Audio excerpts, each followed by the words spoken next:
Hello and welcome.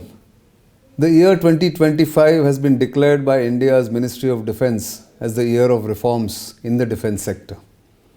Certainly, there is a lot of expectations about what happens to the theaterization plan of the Indian Armed Forces, where tri-service synergy will be harnessed for better combat effectiveness of the three forces. But that apart, there are several other possibilities that are being looked at by discerning observers of the Indian defence sector. And one of those possibilities is about taking a decision on designing, developing and manufacturing aero engine for Indian fighter jets and of course Indian military aviation. Now that's a big ask that the Indian industry, the Indian scientists, the Defence Research and Development Organization has really, because very few countries in this world, which includes only the United States of America, Russia, France and the UK, have mastered the art and are dominating the market for aero engines. So for instance, in the US, the Pratt & Whitney aero engine, which is used in the F-22 and F-35 series of aircraft, which is predominant. There is also the GE engine, which is also used in the fighter jets that the US Air Force and the US Navy has. The UK is the owner or the country in which Rolls-Royce is based, which is also another good engine, aero engine. And France has the Safran engine, which is used in Rafale fighter jets, which India purchased in 2016, 36 of them, as all of you know. India has had its own share of failures despite repeated attempts to get an engine called Kaveri. That project was initiated in the 1990s, continued for a number of years and has sort of fallen way behind or fallen off the radar. It was in collaboration with Rolls-Royce, in fact, at the gas turbine research establishment in Bangalore, where the DRDO had entrusted that job to GTRE.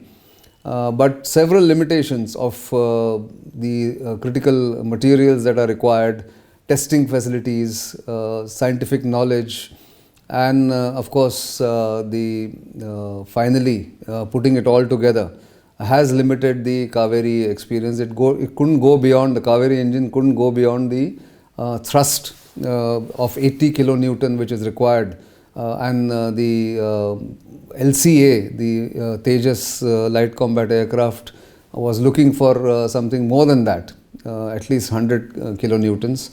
So therefore the Kaveri couldn't succeed, and finally LCA had to go back to first giving GE 404 a chance to be the engine to be on the LCA Mark 1. And now there is the contract that has been signed, and General Electric in US has actually been contracted for supplying F414 engines for LCA Mark 2. But the point is that GE has been laggard for various reasons, for geopolitical, for constraints on the supply chain, which has set back the program, and the delivery of the F414 has been delayed by almost a year.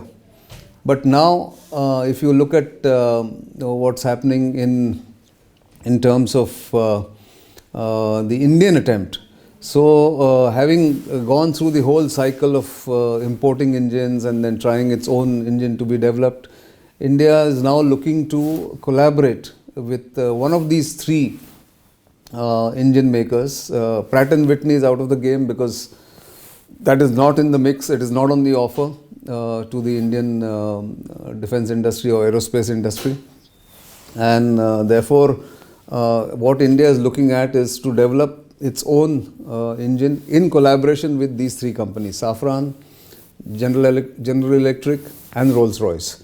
The competition is hot, competition is fierce, and all of them have pitched the product or pitched their bid in different ways. Safran says that we will develop a joint IP engine, that means in DRDO or any other Indian agency, and Safran can set up a entity in India, design and develop that engine, and the IP, the intellectual property right, can be jointly owned by these two joint venture companies, or these two companies, or these two entities. GE has said that it will give about 80 to 90% of its manufacturing TOT to India, and maybe that is a better offer, is what GE is telling Indian government. But given the past record of the United States in being unreliable partner in the long run, and also always being diffident in putting its full weight behind India, there are questions about whether India should go with GE or not. Rolls-Royce has deep roots in India because of its commitment earlier and the way it has worked with the DRDO. But essentially the decision will be based on the geopolitics of the day and the relationship between India and these three countries. So at the moment, India and France are best of buddies. They have very good relations. France has been India's best supplier for fighter jets, from Mirage 2000s to Rafale, and from submarines to now Rafale Marines for the INS Vikrant. Therefore, there is this feeling amongst the circles in defense and aerospace that Safran has the edge. But there is also the question of cost. Some of the estimates have put the cost at between $6 and $8 billion over a period of 10 years for that engine to be developed. So we'll have to wait and watch what decision the government takes. Only thing certain that looks to me is that the decision will be taken in 2025, and the ball will be set rolling for India to attempt its own aero engine with a powerful thrust. Russian engines, well, there's a question mark on that because there are a lot of sanctions against Russians, and which India doesn't want to get caught out and halfway in the process, where supplies are not coming in and the engine project then doesn't get off the ground.